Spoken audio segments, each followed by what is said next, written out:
নমস্কার। Ramakrishna TV YouTube চ্যানেলের পক্ষ থেকে সকল মা, বাবা, দাদু, দিদা, ঠাকুমা, ঠাকুর দাদাদের জানাই অনেক অনেক ভালোবাসা, প্রীতি ও আন্তরিক শুভেচ্ছা। সবাই ভালো আছেন, ভালো থাকবেন। আমি আবারও চলে এসেছি শ্রী শ্রী রামকৃষ্ণ মিশনের স্বামী লোকেশ্বরানন্দ মহারাজের সম্পাদিত শতরূপে সারদা সম্পর্কে আলোচনা করতে।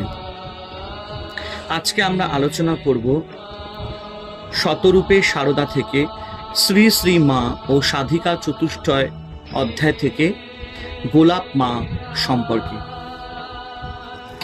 দক্ষিণেশ্বরে শ্রী শ্রী ঠাকুরের কাছে ঘন ঘন আসা যাওয়া করতে করতেই গোলাপ সুন্দরী দেবী পরবর্তীকালে গোলাপ মা নহবতে শ্রী শ্রী মায়ের করুণাময়ী রূপটির সঙ্গে পরিচিত হন। পারিবারিক শোকে এমন শান্তির প্রলেপ শ্রী শ্রী মা তার অন্তরে মাখিয়ে দেন যে গোলাপ মা উপলব্ধি করতে বাধ্য হলেন এখানেই তার চিরজীবনের আরাধ্য আশ্রয়। শ্রী শ্রী ঠাকুর জানতেন কোন হাড়ির মুখে কোন সরা চাপা দিতে হয়, তাই তিনি গোলাপ মা ও যোগিন মাকে শ্রী শ্রী মায়ের হাতে তুলে দিয়ে নিশ্চিন্ত ছিলেন। গোলাপ মাও দীর্ঘ 36 বছর শ্রী শ্রী মায়ের ছায়া সঙ্গিনী রূপে তার কর্তব্য পরম নিষ্ঠা ভরে পালন করে গেছেন। গোলাপ মাকে শ্রী শ্রী ঠাকুর বলেছিলেন ও শ্রী শ্রী মা, মানে ও বলতে এখানে মা সারদা দেবীকে বলা হচ্ছে, ও শ্রী শ্রী মা সারদা সরস্বতী। কিন্তু বাহ্যিক দৃষ্টিতে গোলাপ মা শ্রী শ্রী মায়ের অতুলনীয় মাতৃভাব ও সর্বজীবে সন্তানবোধের অপূর্ব আস্বাদ পেয়ে বিহল মোহিত হয়েছিলেন। তিনিও শ্রী শ্রী মাকে কখনো মাতৃভাবে, কখনো কন্যাভাবে, কখনো সখীভাবে, আবার অন্তরের অন্তঃস্থলে ইহ পরকালে মুক্তিদাত্রী মহামায়া রূপে সেবা ও পূজা করতেন।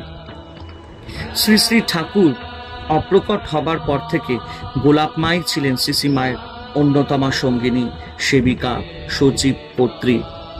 মায়ের স্নেহে তিনি শ্রী শ্রী মাকে সর্বদা আগলে রাখতেন। গাড়িতে যাতায়াত করার সময় গোলাপ মাই শ্রী শ্রী মায়ের হাত ধরে তাকে ওঠা নামা করাতেন। শ্রী শ্রী মাও পরম নির্ভরতার সঙ্গে তার সমস্ত নির্দেশ মেনে নিতেন। নিষ্কাম কর্ম ও ভগবুদ্ধিতে সেবা, শ্রী শ্রী মায়ের এই দুই মূল আদর্শকে সামনে রেখে গোলাপ মা তার নিভৃত জীবনযাপন করতেন। ভোর থেকে রাত্রি পর্যন্ত তিনি হাসি মুখে মায়ের বাড়ির বৃহৎ সংসারের সমস্ত দায় দায়িত্ব পালন করতেন, প্রাণে প্রাণে উপলব্ধি করতেন। তিনি যা কিছু করতেন তা সবই ঠাকুর ও মায়ের কাজ করে, ঠাকুর ও মায়ের কাজ মনে করেই, কোনো স্বার্থ বুদ্ধিতে নয়।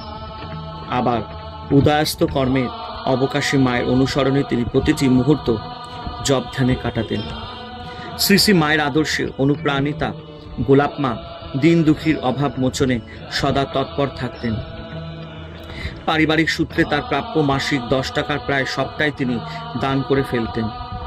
রোগস্ত্র, প্রতিবেশীর জন্য ডাক্তার, ওষুধের খরচ দিয়ে তিনি অনেক সময় ঋণ করতেও বাধ্য হয়েছেন। তবু পরের সেবা থেকে কখনো বিরত হয়নি। এমনই ছিল তার সাধনা। শ্রী শ্রী মায়ের উদার হৃদয়ের স্পর্শে গোলাপ মা গোড়ামি এবং সূচি অসুচির ঊর্ধ্বে উঠতে পেরেছিলেন। শ্রী শ্রী মায়ের কৃপায় সাধন জীবনের শেষ ভাগে গোলাপ মা সর্বসংস্কার বিমুক্তা হয়ে সর্বজীবে ঈশ্বর ভাব আরোপ করতে পেরেছিলেন। একদিন অব্রাহ্মণ সেবক পৃষ্ঠ ডাটা চচ্চড়ি শ্রী শ্রী মাকে খেতে দেখে গোলাপ মা প্রতিবাদ জানালে মা উত্তরে বলেন যে ভক্তের কোনো জাত নেই। সঙ্গে সঙ্গে গোলাপ মাও মায়ের উচ্ছিষ্ট মুখে ফেলে নিঃশব্দে স্থান ত্যাগ করেন। শ্রী মাকে সীতারূপে চিনেছিলেন গোলাপ মা, এবং সে কথা সকলের মাঝে নিঃসংকোচে তিনি প্রচারও করেছিলেন। ঘটনাটি হলো এই রকম। শ্রীমা তখন রামেশ্বর তীর্থ থেকে কলকাতায় ফিরছেন।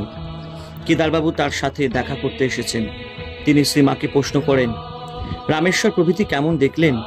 মা বললেন, বাবা যেমনটি রেখে এসেছিলুম ঠিক তেমনটি আছেন। গোলাপ মা তখন ওই দিক দিয়ে বারান্দায় যাচ্ছিলেন। তিনি মায়ের ওই কথা শুনে বললেন, কি বললে মা? মা একটু চমকে উঠে বললেন, কই কি বলবো?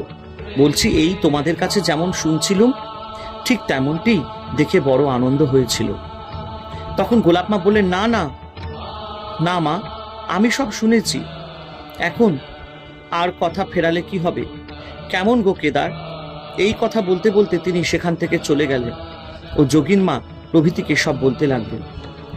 প্রাত্যহিক কর্মের নিখুঁত সুশৃঙ্খল অনুষ্ঠান যে পরিণামে ভগবত পূজার সমতুল মর্যাদা লাভ করে এবং চিত্তে প্রশান্তি এনে দেয়, শ্রী শ্রী মায়ের এই নির্দেশ গোলাপ মা অক্ষরে অক্ষরে পালন করতেন। মা বলতেন, অপচয় করতে নেই, অপচয় মা লক্ষ্মী কুপিতা হন। গোলাপ মা জীবনের শেষ দিন পর্যন্ত এইটি পালন করে এসেছেন। শ্রী শ্রী মায়ের অন্তর্ধানের পরেও গোলাপ মা উদ্বোধনে মায়ের বাড়ির সংসার আগের মতোই শান্তচিত্তে পরিচালনা করেছেন। মায়ের মতোই সেবা ও স্নেহে মন্দিরের সাধু ব্রহ্মচারীদের শ্রী শ্রী মায়ের বিয়োগ ব্যথা ভুলিয়ে রেখেছিলেন। হরে কৃষ্ণ কৃষ্ণ কৃষ্ণ হরে হরে, হরে রাম রাম রাম হরে হরে। জয় শিব শম্ভু, জয় দেবী দুর্গা দুর্গতি নাশিনী, জয় মা কালী।